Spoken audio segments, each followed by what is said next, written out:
On this episode of Narcissist Apocalypse, we talk with an abuse survivor named Plum. And Plum was raised by a victim-playing narcissistic mother. It's a story of generational trauma, an abusive relationship, gaslighting, silent treatments, and abuse cycles.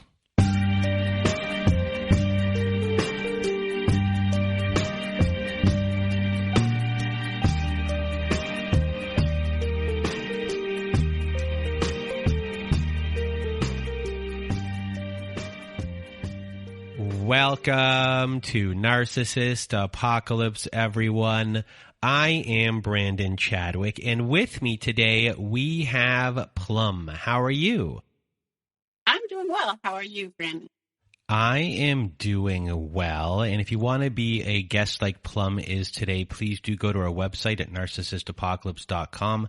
Top of the page, there's a button that says guest form. When you click on that button, it takes you to our guest form page. There you can read all of our instructions and either send us an email at narcissistapocalypse@gmail.com or fill out our guest form and press the submit button.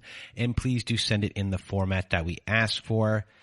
And there is a content warning for this episode, as we do have a graphic description of intimate partner violence for this episode. And today's story is a family story, and it is also a relationship story as well. Everything comes full circle together here, and Plum's mother makes appearances in her relationship here and there as well. And without this relationship, Plum may have never realized who her mom really was. So just a really big thank you to Plum for being here with us. And now I'm going to get out of my way and your way. Plum, the floor is now yours. Thank you, Brandon. I will say that it is a pleasure to be here. I've been listening to the show for several years now. And it was one of my goals for this year to tell my story. So I'm happy to be here doing that. I would say my story is a family story, of course, that feeds into a bit of my a narcissistic ex-husband. But they're very much linked. And so I kind of want to tell the story in that way. I am from a family of immigrants. My parents came to the U.S. In the 70s, 60s, late 60s, early 70s. And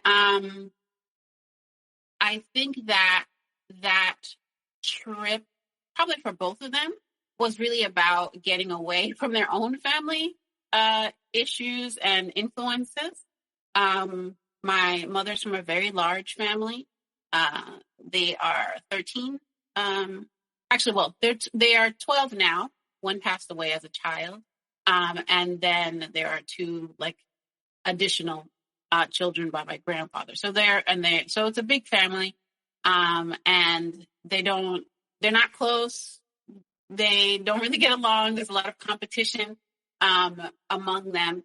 And as a child, that was kind of the dynamic I was used to. I didn't have any words for how people behaved or anything, but you knew kind of that I had a lot of aunts. They all look like the same person in different versions, but there was really not a closeness there. There was really no sharing that you would expect between sisters or brothers or anything like that. So that means that they're all kind of independent, so that our households are very kind of isolated, insulated one from another. And so I didn't have a lot of outside support. I'm an only child. My father has two brothers, but they were back in this country where he came from. And so we were kind of a pretty insulated family. I found out later on in life that my mother revealed it to me just before my wedding, that she had been sexually assaulted by my father. And that is how she got pregnant with me. And as a result, I'm assuming for religious reasons, she decided that she would marry him. I don't know. She's given many different reasons why she decided to marry her assaulter. It was a point I found out later that her sisters made fun of her for. So they would make comments to her about, oh, isn't your husband your rapist or whatever? Haha. So that's kind of that's a family that we're talking about here. Um, I would say that my childhood was really characterized by neglect, but not the type of neglect maybe that people would notice. So I had food. My mother was a registered nurse. She made a good amount of money. My father was actually a classical musician, and had come to the U.S. to study at like a big university in New York. She kind of got in his way of finishing his studies. So he never finished his classical music studies. But that's kind of how I knew him, as like, playing the piano and being obsessed with Rachmaninoff and all these other things, which weren't common. We are Black, which wasn't common. So I think part of him not graduating had to do with the fact that there weren't many positions for him that were kind of in the traditional classical music space in the U.S.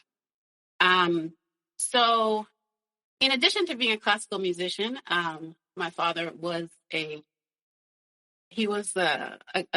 the streets. He liked to bet on horses and, go to the casino, while my mother's image was very much like pious, go to church and be perfect. My mom told me later on she had a little bit of an eating disorder as a youth, so she always had to be slim, and her clothes had to fit her perfectly. And I do remember very early that my father would make fun of her a lot, and I was expected to kind of go along and laugh. And my mother would nitpick at him, right? Why are you doing this? Why are you doing that? Why don't you, do the right thing? She moved us farther away from where we originally lived to try to get him away from the horse track. Little did she know that she moved closer to a larger horse track. So that was dumb. But their dynamic, that's pretty much what I remember about their dynamic. She being teased and he being nitpicked, basically. They separated when I was 3.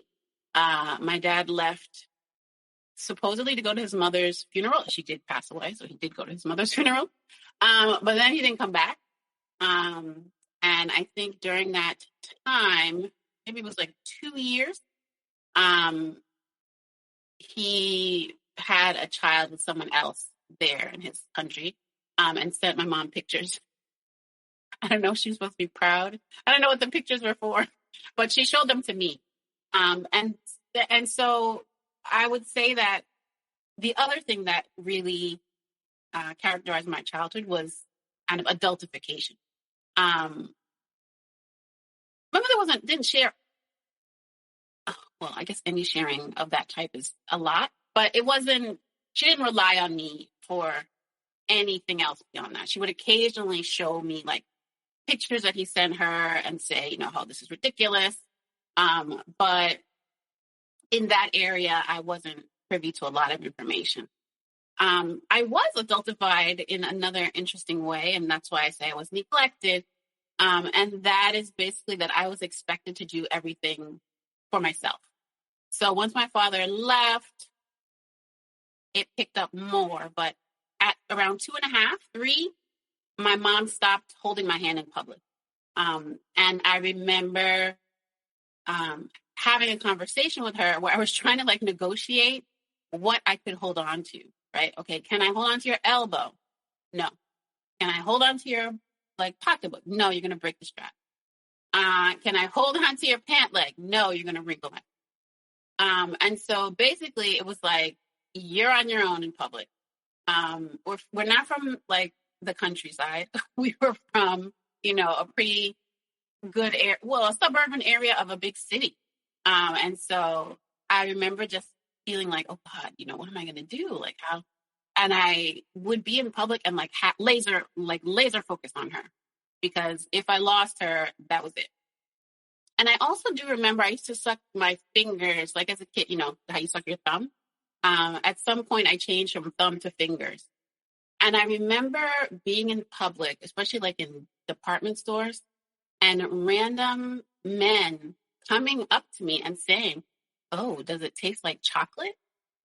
And me being like, what?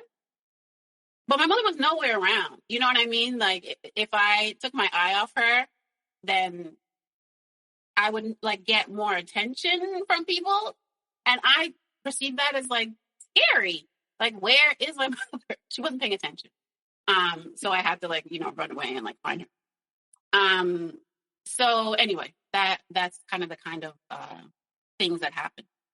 She also would take kind of revenge on me if I embarrassed her in any way that, a 4-year-old will usually embarrass you by telling your business or anything. She got revenge one time by kind of setting me up so that she told me, to go to the house and get something for her and don't let my friends in. And I did. I obeyed what she said, and I told my friends to wait out on the porch. But a few minutes in, the friends come running up the stairs, and my mother is like close behind them. I don't know if she let them in. I don't know. But of course, I hid them in the closet because I was scared. I was like, what are you doing in here? And so she comes in my room. She opens the closet immediately. They're in there like, mice, frightened mice. And they like run out. And she slaps me across the face, like while they're still in the room. I think I was like six or seven, not more than 7, because we lived in the old house. So she smacks me across the face, and I'm assuming this was a spanking, right? When you get a spanking, you are supposed to stay in your room afterward. But she said, no, go outside now. And I was like, oh, well, that's weird, but hey, good. I don't have to stay here with you. Maybe I'll get more spanking. So I go outside. All my friends are making fun of me. Your mama hit you in the face. I think my father was similarly neglectful. He was like, we were quote unquote close, but whatever opportunity he had to drop me at the babysitter, he was going to take it. And so if he had me for the morning, and the time to drop me off at the babysitter was 11, he dropped me off at 6. If the time to drop me off at the babysitter was 7, he dropped me off at 5. And so I lost a lot of babysitters because of that. He left me alone one time when I was about 2.5. And I ran to the neighbor's house because I was scared. It was in the winter, I remember. And when I got back, this is the only time he gave me a spanking for like whatever, not behaving. And it was a lame spanking. I pretended to cry and he stopped. But I thought, later on, I'm thinking that's an interesting message to send, right? I'm going to leave an infant or a toddler in the house by herself, and she's just supposed to like take care of herself and not like cause problems or tell people or. So that was like the mother-father piece. Like I said, when I was 3, my father left, and so it was just me and my mom. And a lot of things kind of ratcheted up, right? So from what I saw before in terms of like the neglect and like expecting me to do things for myself, being left alone in the house or being expected to dress myself and walk to the babysitter when I woke up in the morning, that was all like 3 and below. Once we get to 3 and above, we add a few things to that. There was definitely a feeling that when I did anything I did wrong, right, as a kid, was like the end of the world. And, you broke my this, you did that, you dropped this. And I was pretty careful in the house. So it was the end of the world. But when she did it, or she dropped something or broke something, it was fine. And that's something I noted, like, she would kind of give me challenges sometimes. Like if I was late for school in the morning, she would, say, oh, you have to get to school. We have to get you to school on time because I'm getting late for work and they're going to be upset with me and but she wouldn't allow me to kind of prepare myself. So I wasn't allowed, for example, to like put things near the front door so that I could be ready earlier, right? That was too messy. No, you can't leave, your shoes there. You can't leave your bag there. And she would set me up like that a lot, right? It would kind of always be this issue of, okay, let me help myself to do what you're asking me to do. And I was not allowed really to help myself. So I set things up in my bedroom, like try to set things up in my bedroom and see if I could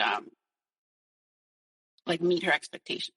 I stopped after a while. As I got into my teens, I would just be late and she would just scream. But in my younger years, I would really like try hard to do things in the way that she was asking.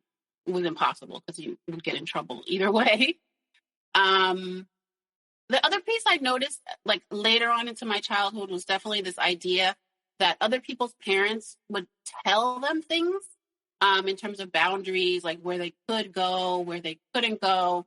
But in my case, I only understood the boundary when I broke it. And sometimes I would make up rules for myself. So I'd feel like similar to the other kids. For example, I didn't have any limitations on the TV shows that I watched. Like if we had the channel, I could watch it. Nobody's paying me attention. But I invented that I couldn't watch soap operas because I think it made me feel like someone was like looking out for me. So if we were at my friend's house and a soap opera came on, I'd be like, oh no, I can't watch that. My mom says I can't watch soap operas. Anyway, so it was kind of this very like benign-ish, right, to the outside, neglect, kind of emotional, type of neglect. I did my own hair starting at age 8. No one did my hair for me. She just stopped. And so I had to do my hair. I had to iron my clothes. I had to wash my clothes by myself. Later on into my teens, as I became like a bit more independent, doing things for myself, I'd get rides from friends to go to school, so I didn't always need her. She definitely continued like the fighting in the morning. Like she needed a little bit of gas for her day. So the morning ride to school was required. I wasn't allowed to take the bus unless she was working overnight. And that ride was going to be a fight. Like she needed a little, I realized later she needed like her morning fuel from me. And so I would arrive to school really like upset a lot of days. But as I became more independent, she kind of turned backward and she tried to kind of make me more dependent on her. And so that's when like the new set of behaviors began. A lot of that had to do with like her requiring that she pick me up when she would in grade school, for example. She would leave me waiting after like an event at school until 8 or 9 o'clock outside for her to come pick me up. And as I got older, she would insist, right, that she had to pick me up or that I couldn't come back with someone. I'll fast forward a bit. I was diagnosed with an autoimmune disease in high school. And my symptoms were basically like, joint pain, and I had a lot of issues around joint pain, inflammation, etc. And then she became very like attentive in that area. As a kid as well, I had stomach issues. Like younger kid, I had stomach issues. I remember her taking me to the emergency room one time when I was smaller, and she was always very attentive. Like when I was sick, she would like be there. Like she was making soup, and she was getting what I needed. Other times she was like not paying me much of mind. And so as I developed that in high school, she's the one who brought it up. She said, oh, I was having an issue. Like my hands were turning white in the cold. And she said, oh, you might have this autoimmune disease. We have to take you to the doctor. Because she was a nurse. So that's how it was found early. I had a pretty mild case. Everything was going well. But I'd say through high school and college, like the more independent I got, I was always thwarted by getting sick. Number one, right? I would get sicker. She would rescue me. I would stay home for a while. She would cook and, do other things for me. And then, I try to go back to school. Through college, I got sicker as college went on, to the point where I had to I finished early. I finished like a semester or so early because I was sick. I was really, really sick. So I was a good student. Like I was like top of my class in the 8th grade. I think school for me was like the place where I would get like validation. I had clear rules. I kind of knew where I stood. And so That's kind of the place where I focus most of my attention.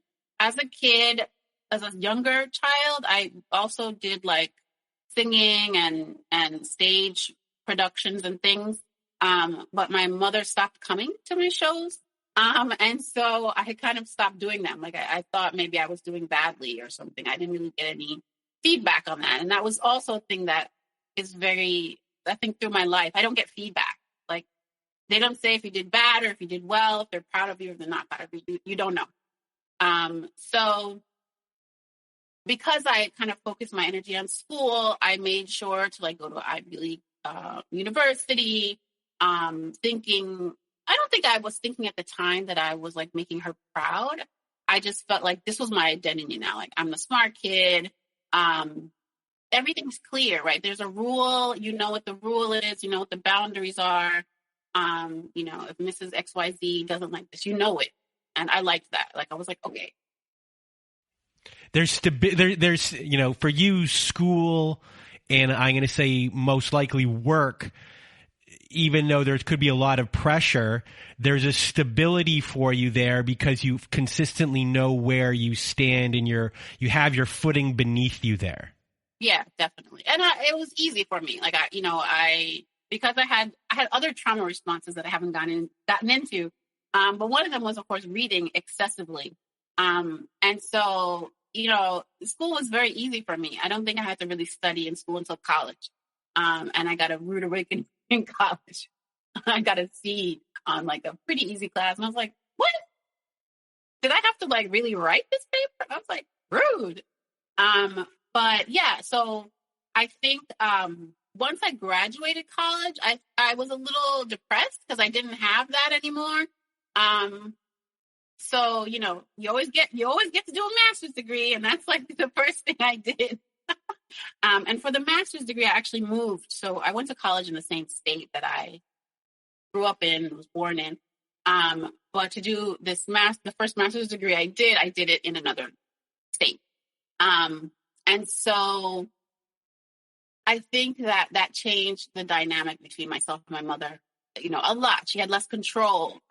You can ask anyone I went to college with, they all know who my mother is.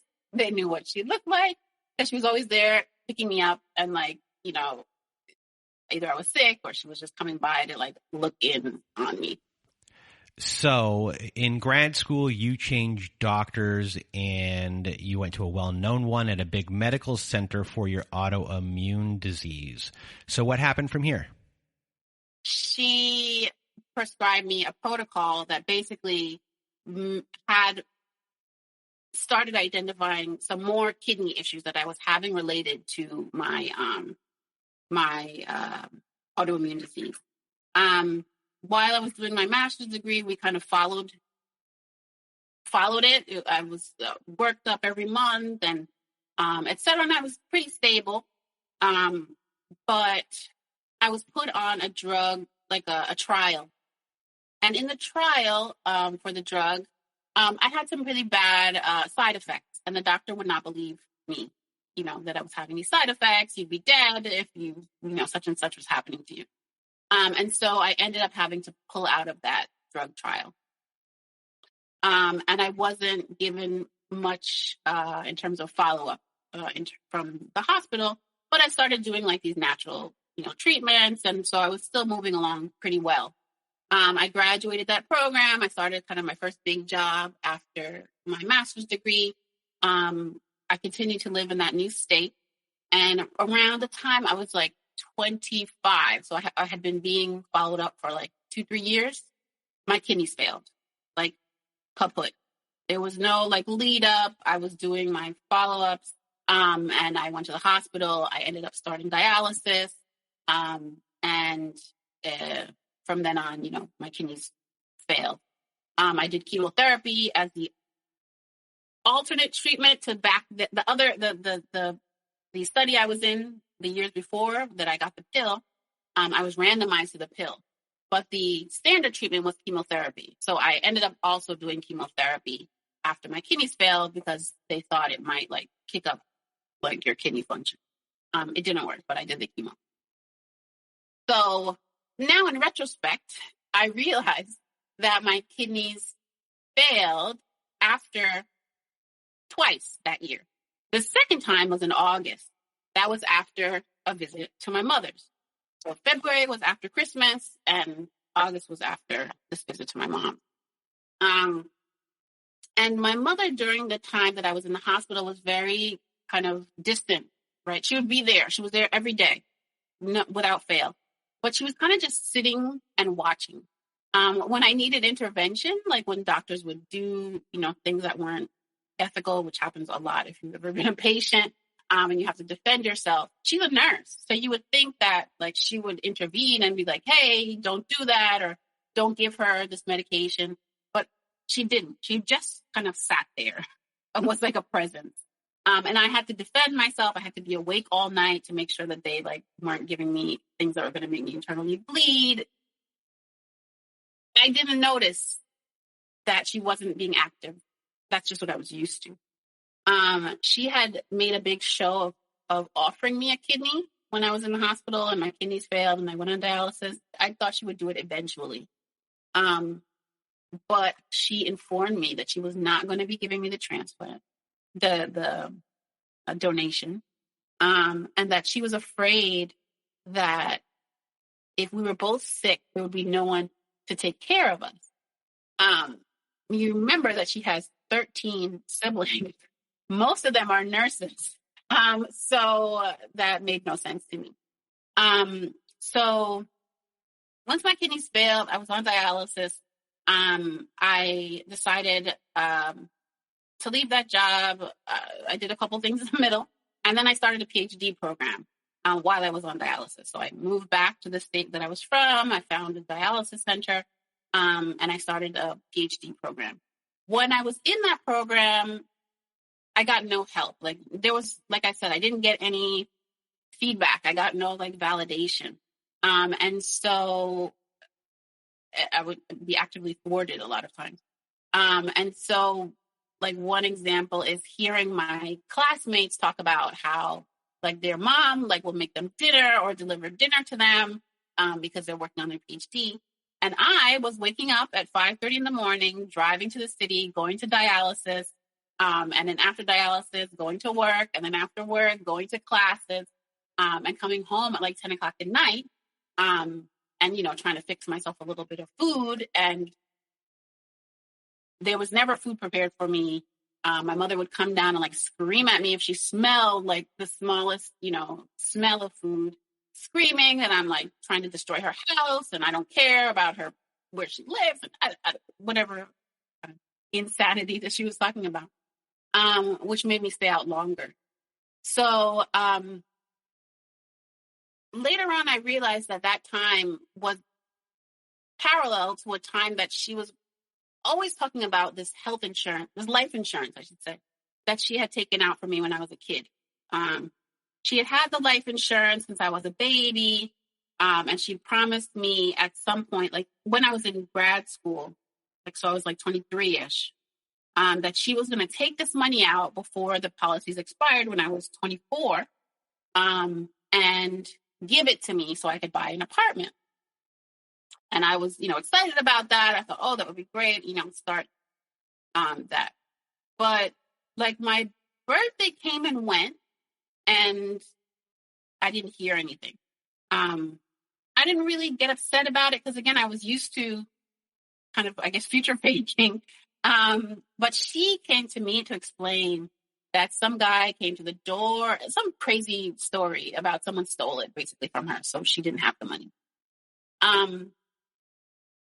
But that same year is the year, like, when my kidneys failed. And I was wondering, I wondered later on, like, are those two things kind of linked together? Like, did you get the insurance money? If I died before that year or not? I don't think she meant to, like, kill me. I think she just meant to make me dependent. But I never understood, like, what the terms of that insurance money was, what happened to it, if she was able to take it out and use it. Like, it was just kind of this whole hodgepodge. But it did make me later on kind of suspicious. And I'll tell you, like, how I ended up linking them together later on. After my kidneys failed, I went to school. I was working, and I got cancer. So after like the same year as my kidneys failed, because of the medication, which is the same medication that I had to come off when I was in grad school because it was giving me side effects. That medication is the medication that actually caused me to have cancer in my intestines.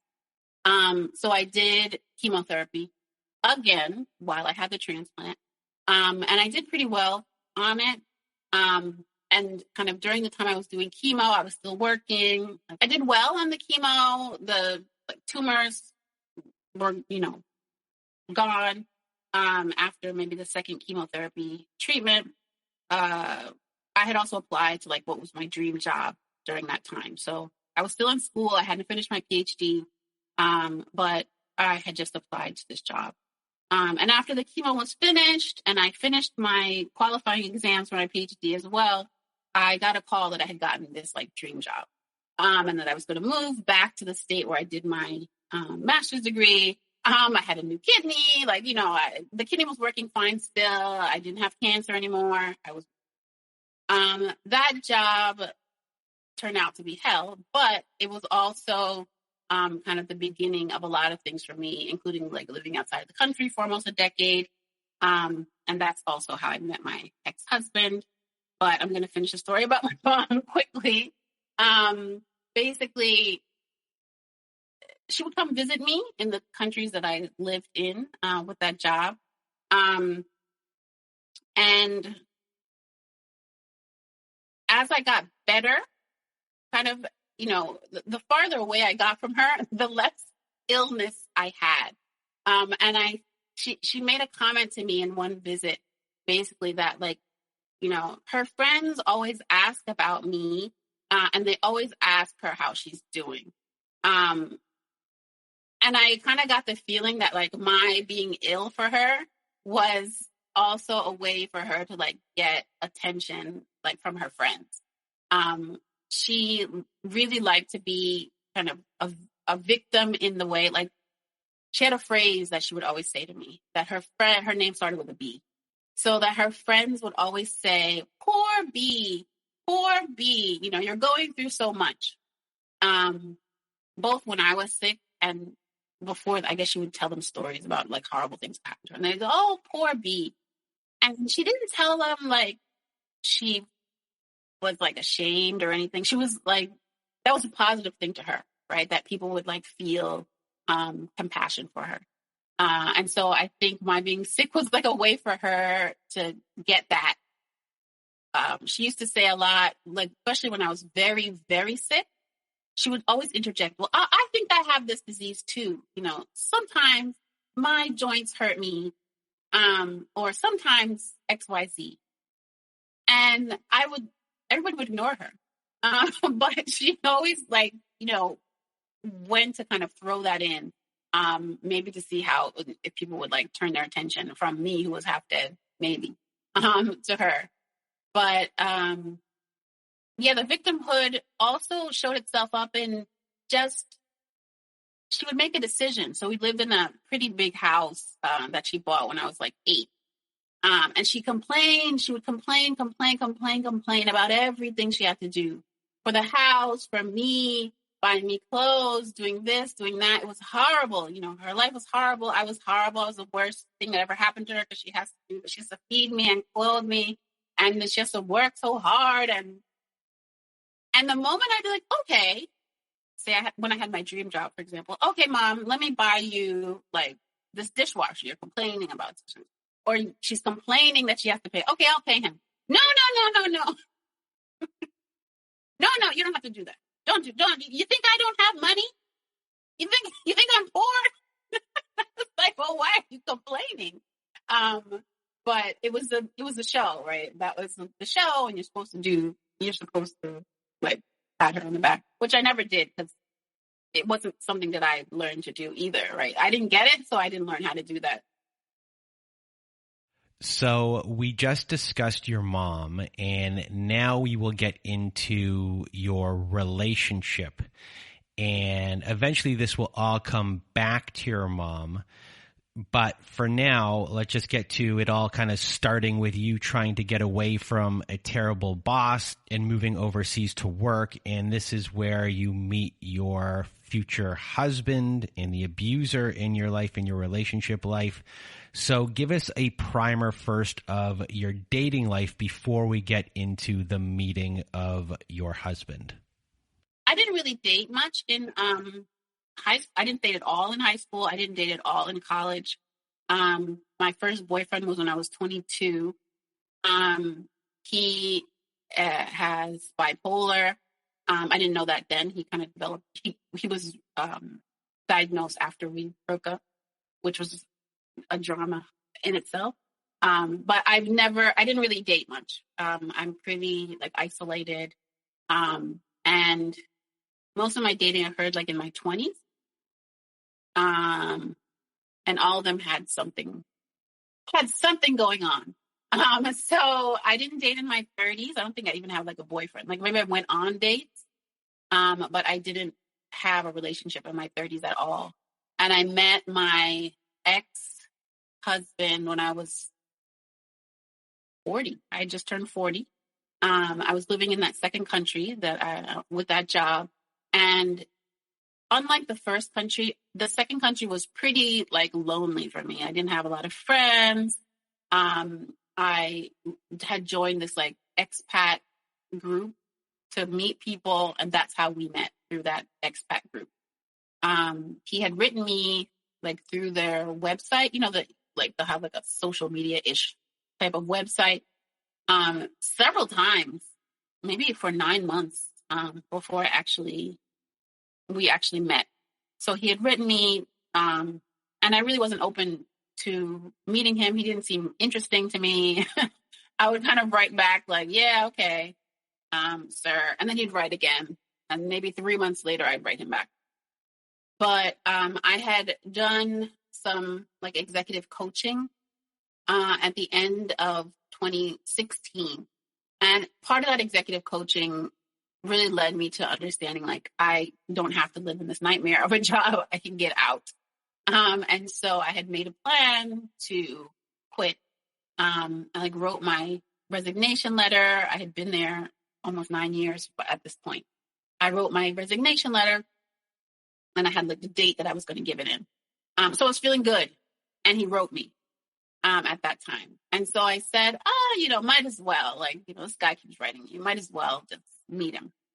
And so we planned a date he was out of the city. So we planned a date for that January. So this is January of 2017. We meet, he's actually attractive. I had asked my friend to call me 30 minutes in so I could say I had to leave in case I didn't like him. So when she called me, I was no, go away. I'm fine. So I got there. The whole date, which was at a Starbucks, which in that country was actually a big deal. It's not like here. The whole date was a big red flag, but because I'm dumb, I didn't notice that.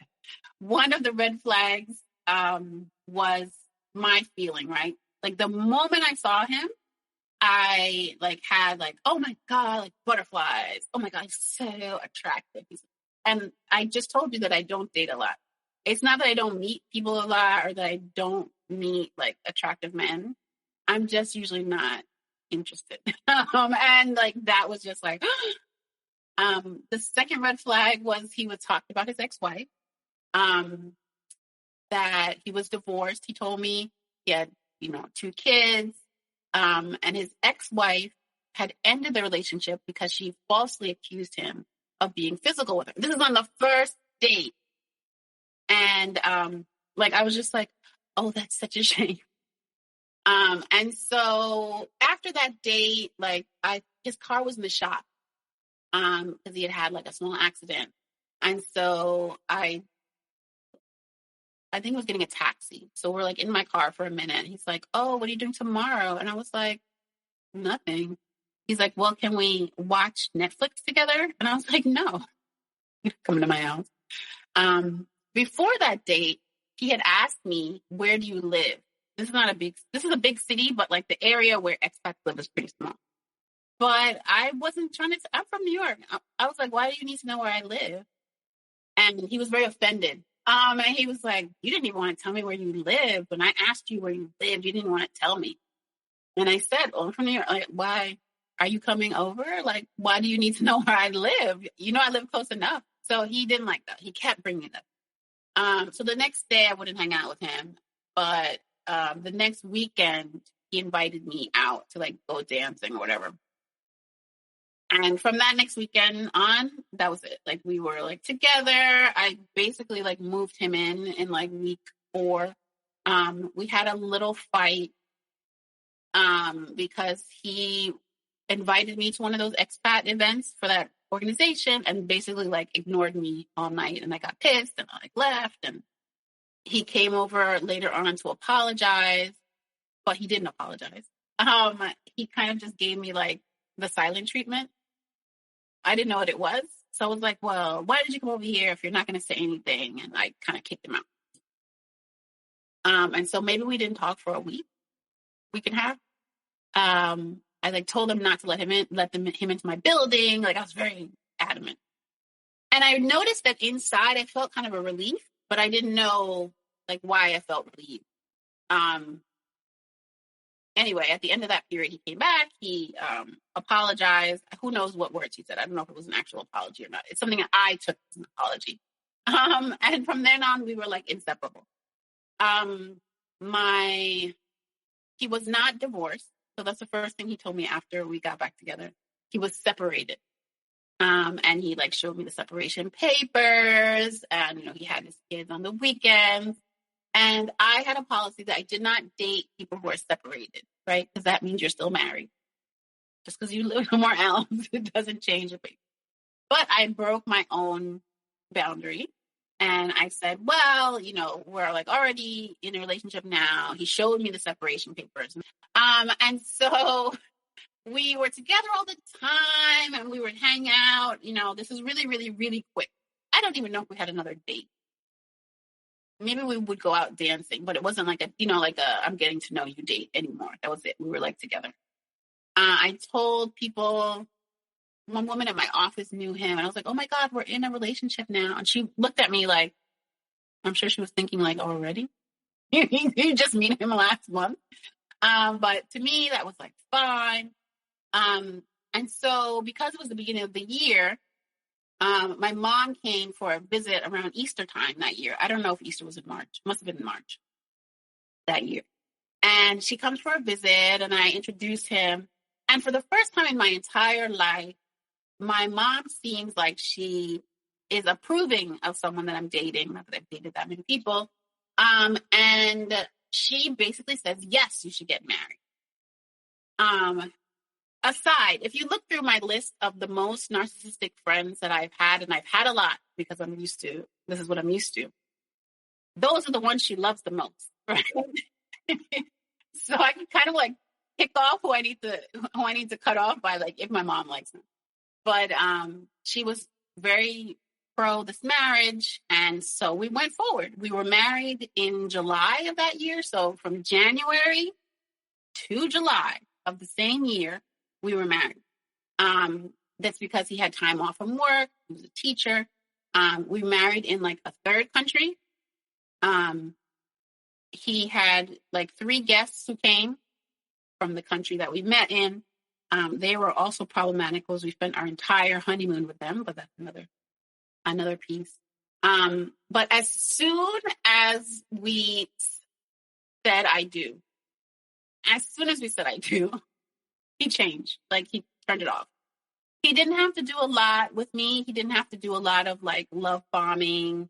That was just in the very early, like in January.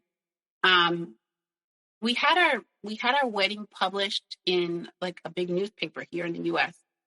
And I remember the reporter called me like during that time. They call you like right almost at the wedding, like the day before. And he did the interview with me. And then he called to do the interview with him. He had come late to the country because he didn't have some vaccine. And I was like crying. Oh my God, he's not going to get here. What am I going to do? But he finally got there. The reporter asked him, why did you want to marry her? And he said, because I didn't want to lose her. And something in my gut, he said it twice. Something in my gut said that, is that the right answer? I don't know, but it doesn't feel like the right answer, but whatever. I barreled ahead with it. I had this great wedding plan. Friends came, to the wedding. It was a small wedding. The moment we were married, it was done.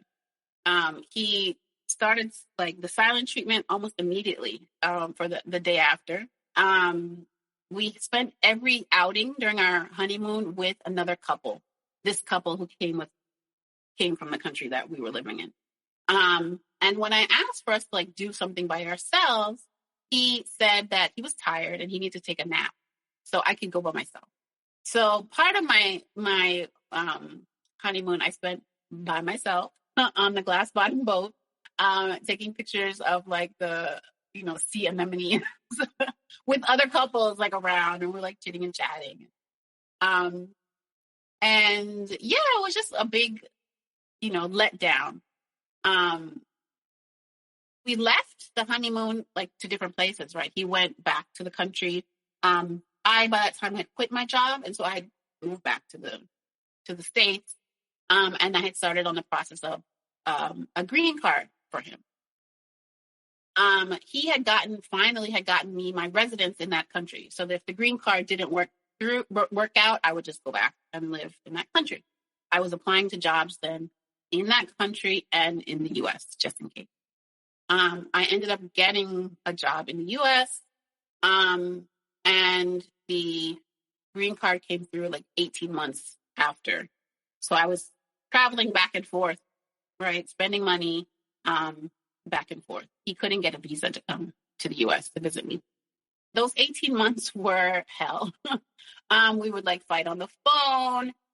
When I go down to visit, I mentioned that my kidneys failed and I got a kidney transplant.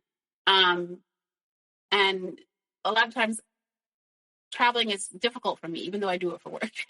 I'm tired. I have to sleep like after I come off the plane because like you're full of fluid and my kidneys need to get rid of it and I just need to rest. But he would not let me rest until like we slept together. It didn't matter what time of the day or night. And I started feeling like assaulted. And I said it to him, like, I need to sleep. Like, I need to rest after I get here. It's a long flight. I don't feel up to, like, we could do it tomorrow. It's fine. I just need to sleep. No, well, you come here and visit me, and you should not be telling me that you don't want to do it when you are my wife, and you're supposed to do it. Blah, blah, blah. So he kind of would back off, but he would just argue with me, right? During the whole time until you gave in. So it was the same thing. Besides that, we'd argue on the phone. He gave me a whole list of things I shouldn't ever like mention, including his children, his ex-wife. And then once he got here now, so we had been fighting. We had those tensions in the country. The two friends who came to our wedding also would start chipping in on like the wife would like speak really badly to me, and I would be like, handle your friend. And he's like, well, you can defend yourself. And I was like, I don't know then. Well, what am I to defend myself with him? Anyway, a lot of fight. Once he got here, everything ratcheted up again. Once I stopped reacting correctly to the silent treatment, he also stopped holding my hand. So like he would walk like far away from me on the street. Like it was a very abrupt kind of cut when I was devalued in that way. The other thing that I experienced a lot with him, he's very like anxious and high control. And so if I was driving, I wasn't allowed to drive the car without the GPS on. And so one of the things I did during that time was that I started noting like the cycles. And I have here, it says 2 days to go up, 1 day plateau, 3 days and counting descent. So I must have been in the middle of a like in the middle of one of his things. But I started to count them that way, because then I would know, like, the day that he woke up and acted like nothing was happening, that was the first day of the count. And he would get annoyed. He would have these things so frequently that if I counted that first day of the count, second day, there'd be another one on day 3. And I knew it. So, like, I was starting to get hip to the game, but I didn't know what the game was called yet. I'd say the worst, he was definitely a gaslighter. We would kind of set things out on paper, maybe our chores or things that are supposed to be done. Of course, he didn't always do them.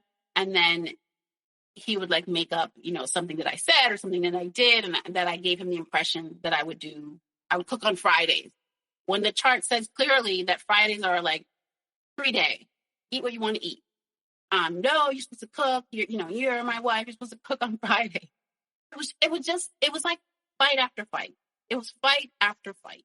When he didn't have a job, of course, when he first got here. I was holding maybe 3 jobs at the time, right? I had gotten the job that I moved. Oh, I didn't mention that. But I moved to states again for a job that I got just before he got his green card. So I had that job, plus I was like doing some consulting work, plus I was teaching. So I had 3 jobs. He came here without a job.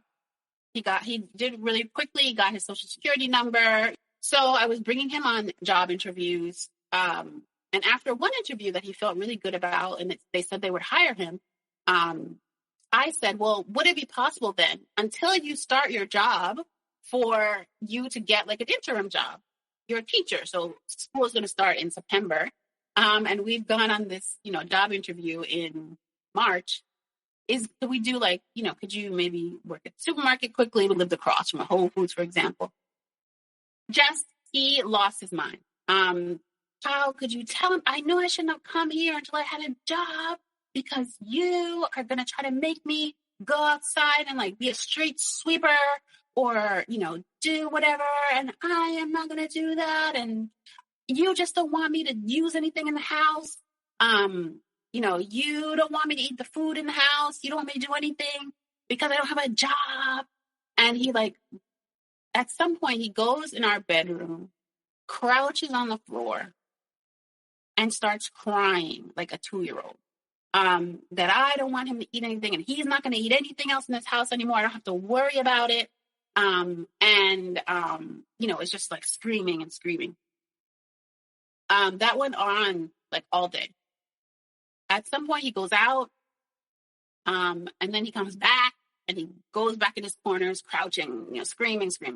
So once the night came now, I didn't know what to do. Like, I was like, this is crazy. I was like panicking, and I ended up calling my mother.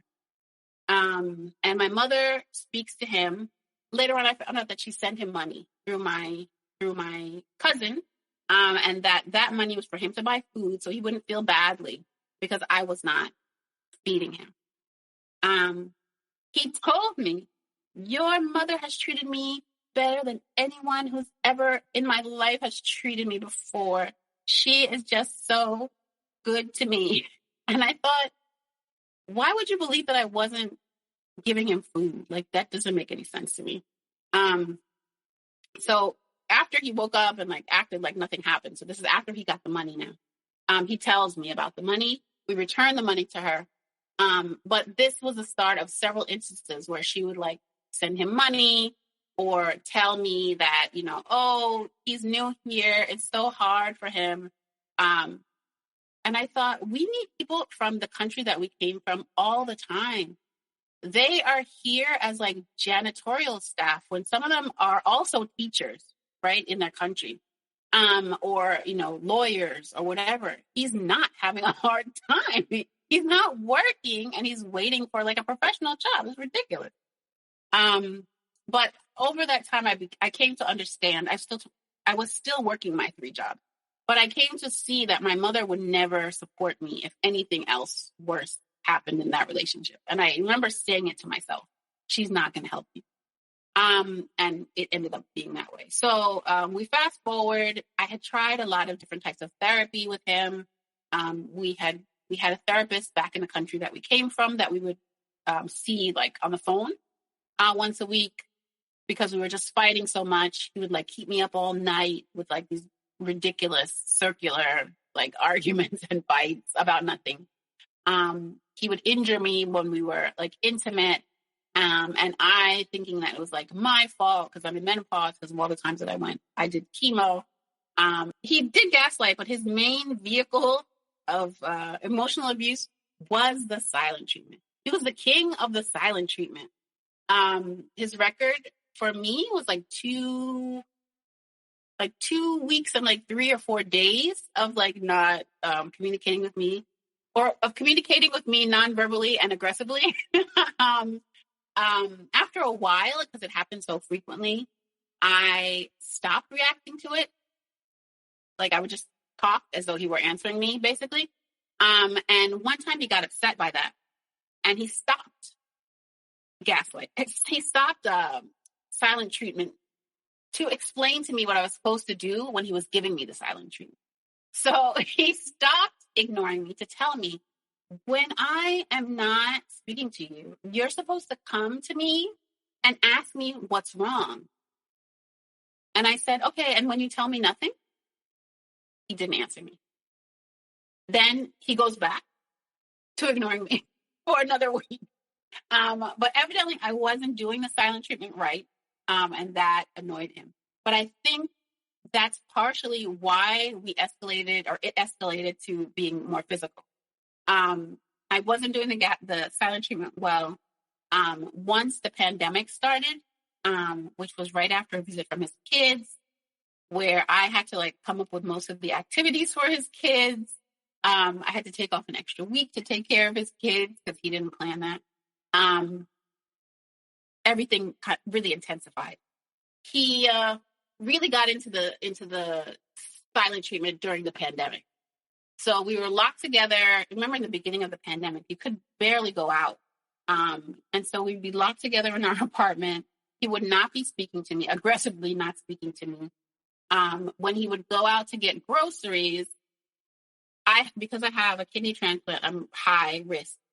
And so he wouldn't listen to anything I was trying to ask him to do, like in terms of like washing his hands or, or like taking off the mask at the door, like those kinds of things he wouldn't listen to. And so I also felt like afraid, like, is he going to like purposely expose me to this thing that at the time we didn't even know, what it could be. So I was definitely in the house and becoming like more and more afraid. During that time, I kind of looked at the library. Online, I was picking out books from the library.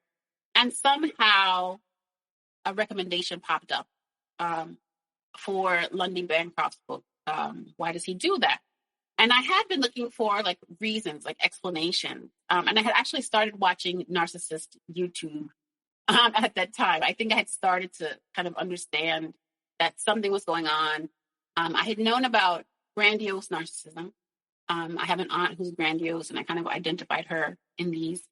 When the book came up, I was like, oh my God, I need to read this book. The book was out. The book was out for a week. They're all ebooks.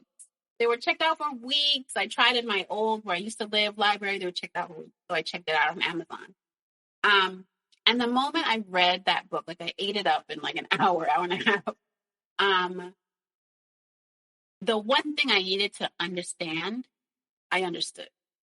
And it's that everything that he was doing it on purpose. I didn't know that. I kind of felt like he wasn't in control of his actions. But when I finished that book and I understood that he was doing these things on purpose to control me, I was done. That was it. Like, there was no more. And so I started making a plan. A friend found me a therapist, and I would meet with her once a week on our balcony, like with the door closed, to plan like how to get out of there in a pandemic. And I think it really only worked for me because I had the upper hand, right? I was a U.S. citizen. He had a green card. He had a temporary green card because we hadn't been married for 2 years when he came here. And so he needed me to sign his 10-year green card. And that's the only leverage I had to get him out of that apartment and to get out of the situation. I was terrified because once I knew that he was doing it on purpose, I didn't know what else he would do. When you think that like they don't understand what they're doing, you think you know like the boundaries of where they'll go, right? Oh, what they've done before, it wasn't that bad. But just that knowledge really like fucked in my head. I kept my door locked, and we would sleep in separate areas. He'd sleep in the living room, I would sleep in the bedroom. And I would just like lock everything. I just became like super paranoid because I realized I didn't know who I was in the house with. I thought I did. So another form of abuse that happened was reversing a situation on you, and there was physicalness and gaslighting to it. And an argument started about his alarm clocks going off at 3 a.m. And these arguments and him berating you at this hour was a lot, and you began crying. So what happened from here? So he grabs my arm to like turn me over, like pull me over so he could see me. And I pulled my arm away from him. I was like, just leave me alone. He gets up from the bed. He says, "You hit me." And I was like, what did I hit you? You hit me, and you were not supposed to be hitting me. We got that paper from immigration that says that if you hit me, I can apply for whatever visa, and you're not supposed to hit me. And it's a whole like fight, right, about me hitting him. And I was like, me stupidly, I'm asking when I hit you. I know I did not hit you. But when did I hit? Oh, when you did this and you flicked your arm, you hit me, and whatever. And because I wanted to sleep, I just said, I'm sorry, I shouldn't have. I shouldn't have. And he's like, yeah. But what he had done, in that time, he had also like grabbed my arm like really hard during that. We never got to that, right? We only got to the fact that like he had been hit, this was I was horrible to have hit him. Then after that, I don't remember how much after that. I want to think it was like at the beginning of 2020, we had another incident. This incident occurred during like intimacy. We didn't have an intimate life that was like, there was no B, there was no D, there was no S, and there was no M. No one was being tied up. Like that was not how we rolled. But during intimacy, he strangled me, and like a good strangle. And my response, I still think is so interesting. My response was like, don't do that. Like, stop, right? And he stopped. And I was like, you can't do that. We haven't talked about that before. I was very calm, but it caused me so much internal stress that I think maybe the day after or 2 days after, now we're like happy. We're like sitting on the couch. He'd apologize or whatever. I got like a huge blood vessel burst in the eye on the same side that he did most of my left side. It was like a huge blood vessel burst in my eye. So when I went in the bathroom and looked in the mirror, I think it's still a scar there. Like my eye was all red. And he was there. He was like, oh my God, like what happened to your eye? I was like, I don't know. And so like both, I think I sent a picture to my friend. I was like, oh my God, look at my eye. Of course, I didn't tell her this dude strangled me the day before. And everybody's like perplexed about my bloody eye. But I tried to tell my mom. So later on, like a few months later when I was like ready to leave now. So that's happened maybe in February of 2020. I read Lundy Bancroft, in like March? So that's when I started putting all of these things together. I was like, this dude strangled me. Like, if someone can strangle you, they will kill you. And I like started freaking out. I called my mom and I was like whispering because I was afraid he was going to hear me. And I told her like, Mom, he like strangled me. I don't know what to do. And she tells me, I can't hear what you're saying. You're talking too low. And so I went on the balcony and I was like, Mom, like, I still was talking loud, but I tried to talk stronger. And she's like, I still can't hear you. And anyway, she had this friend who was murdered by her husband when they were like younger, like in their 20s. And she was like trying to make some argument to me. And I said, so you think that your friend like didn't do enough or whatever? That's why her husband killed her? And she says, no, he was just jealous, the husband. Like, very nonchalantly. And she told me, I can't hear what you're saying. So you're going to have to send me a letter in the mail telling me like what you're trying to explain to me. And I kind of flashed back to my understanding months before that she would never help me kind of in this situation. And so I understood like, okay, you're not a source of help right now. So that was kind of the close with my mom too.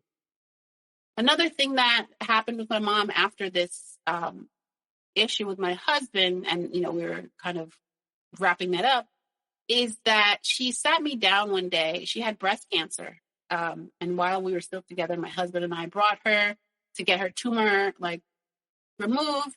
It was pretty basic. She didn't have to do chemo or anything. And she sits me down after that and she asks me, why did you poison me to give me breast cancer? I had been worried about her. I thought she had dementia. After she retired, she started behaving like really what I thought was like erratically. But the erratic nature of it was just her own personality, but stronger. And I kept saying it's so weird, but maybe this is like a type of dementia. So I would try to call her doctor and stuff. Anyway, she sat me down and asked me that. And I said, what are you talking about? How would I poison you to give you breast cancer? And she's like, well, I see these pills. I guess I had left some birth control pills at her house. I see these pills you have laying around here, and I know you put them in my food to make me sick. And I said, I don't live with you. Like, when exactly would I do this? And she was like, oh, people can do anything. People can do anything. And that moment is when it punched me in the face that this lady poisoned my food. I mentioned to you before that my kidney issue was pretty under control, right? I was being seen by the doctor, whatever. And 2 times in that year when I had visited her home, coming back to my house, my kidneys failed. And those were the only 2 visits I really made, long visits I made to her house. There was a point in time when she switched from not ever making me food to always having food ready at her house when I came there. Like, oh, I'm a vegan. So she'd be like, oh, do you want some tofu? Do you want some of this? Do you want some of that? And I thought it was her just like accepting my food choices, right? But now I understand that was her vehicle, right, to doing whatever it is that she was doing. And it was almost like a confession on her part, basically. Maybe because she's older, she's not able to hold those things anymore. But those 2 things like finished that relationship. I haven't spoken to my mother since 2 days after my husband left. But I think afterward, I was much more devastated about the mother thing than about the ex-husband thing. Like, once I understood that he was like intentional, I was just kind of able to be like, fuck him. My only problem with him was that because they think that everyone thinks like them, he kept asking, are you going to sign my green card? Are you going to sign my green card? And I was like, I told you I was going to. But he just, he couldn't believe me because he would not have kept his word to me. But when I finally signed it, he left me home. He left me alone. I am in contact with my stepkids a bit and his ex-wife. But I was much more devastated about like the mother thing. When you understand that your like mother never gave a fuck about you, that's like your foundation, in life. And I kind of thought we were close until those last couple things. But I realize now that's called enmeshment and not necessarily closeness. And what have been the biggest things for you as far as healing goes what have you been doing, therapy or things like that? So when I first got out of my marriage, like when we separated, I was part of an online, it was still the pandemic. He tried to guilt me. What if I get COVID? I was like, you got it. I mean, what am I? Wear a mask. What are you asking me? But I started an online group. The online group I think was good because it like toughened me up. It was led by someone else who had a personality disorder, like knowingly had a personality disorder. And I think that was helpful to me to a degree because the focus was really more on like, how can you become less of a codependent and not so much on like, oh, my husband locked me in the closet. It wasn't that. It was like, how do you not be a codependent? What are the things that you're dealing with that you can like really strengthen, within yourself, boundaries and those types of things. So I really I think I was in that group for a little over a year. Yeah. And then the personality disorder person in charge got him. It was too much. And so I left. But I think that was really helpful for me, not to have spent those first months like moaning and groaning, but I wrote down everything that happened. But really thinking about, hey, what did I contribute to this dynamic, right? It's like a dance. What was my dance part? And what of that dance part do I need to like work on? And then after that, it's been hard finding like individual therapists. I had a lot, so I've had a few since that time. It's hard. I always look for like Black women because there's just some things I don't want to have to explain. And it was very difficult to find people during the pandemic. But I now have like 2 people that I see just because my insurance doesn't cover them. And that's helpful as well, I guess. I really need someone that's more trauma informed. I have been journaling as well. I really got serious about it, like maybe the beginning of this year. Oh, and I also had a neck issue for a long time. It comes back occasionally, but not like before. And it made me like dizzy. I had gone for MRIs. It was the side of my neck that got most of the pressure when he strangled me. And I met some women who work on issues of intimate partner violence, like through my job. Like they, and they gave me like an exercise to do that had to do with like mindfulness and telling my neck basically like that I love you, like you are part of me, and you just. And I think that helped me a lot. Like I had like massagers, then I had like all like those the electrode thing that was your neck. But it didn't get better. I'd get dizzy in the car and stuff. But after doing that for like 2 months, the exercises that they told me, and every time I massaged that part of my neck, like I cry, so it helped. Like I got like a lot of that energy out of that part of my body.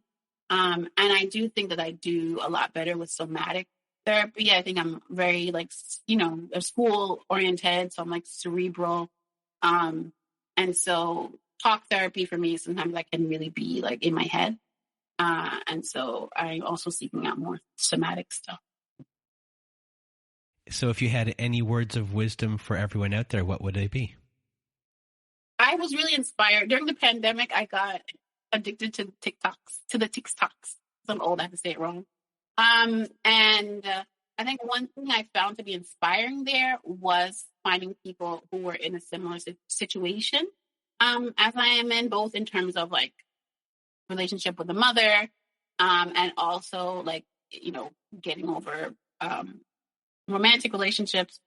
But I think out of that, what really impressed me was younger people's ability to identify like these toxic interactions and say, I'm not going to participate in them.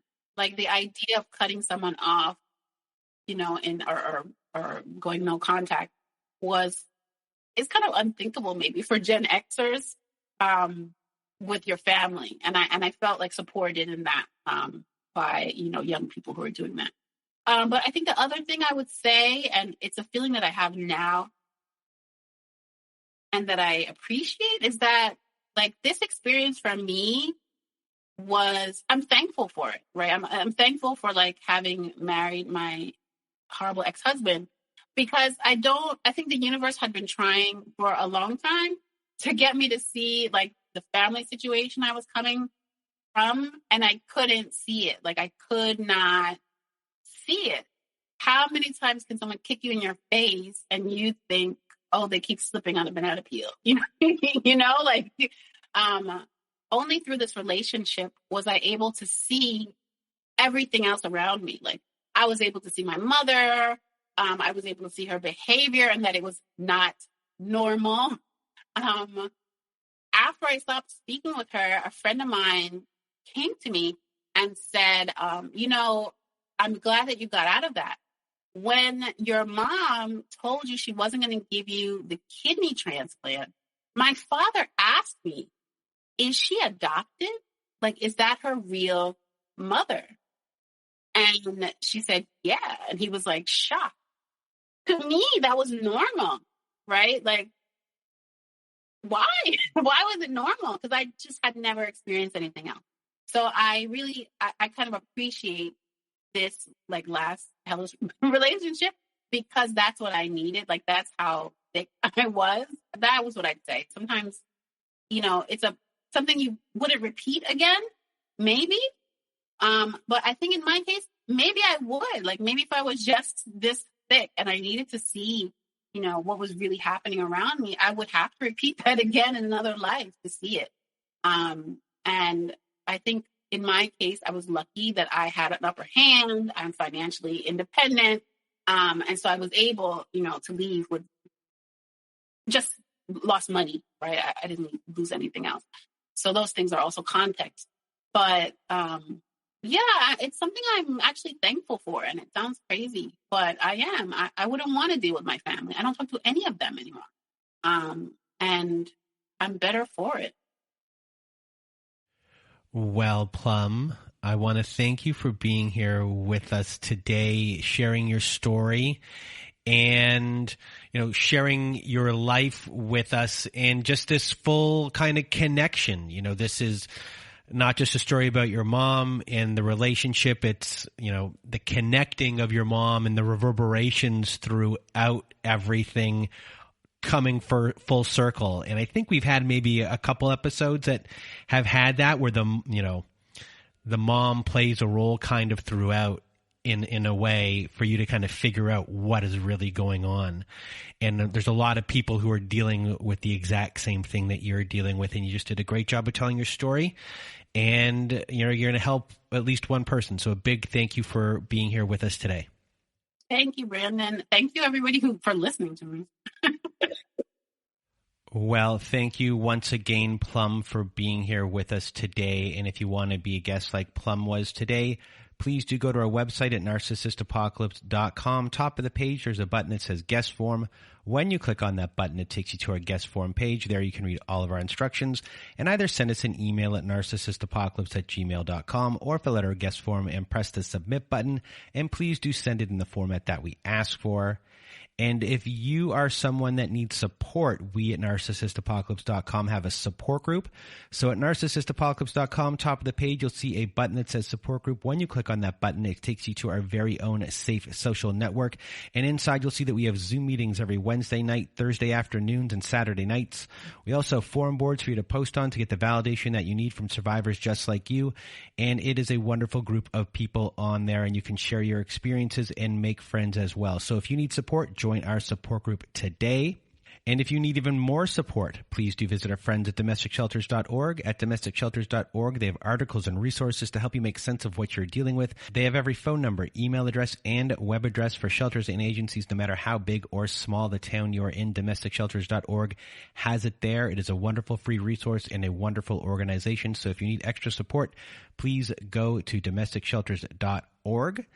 And we here at Narcissist Apocalypse have a new friend to the show, and it is an organization called Shelter Movers, and they can be reached at sheltermovers.com. And Shelter Movers helps survivors of domestic violence transition to a better and safer life. And it is a volunteer organization and a donor-supported charitable organization as well. And what they do is they help coordinate moves for people who are getting out of domestic violence. It's an interesting part of the domestic violence escape process, and they help you get to safety, and they also get your things out of your home and into storage, all of your belongings into storage, and they can do this for your pets as well and your livestock too. It is a wonderful organization, so if you need help from them or just want to donate to them, please go to sheltermovers.com. And that is it for today's episode, for today's story. So for myself and Plum, we hope you have a good night.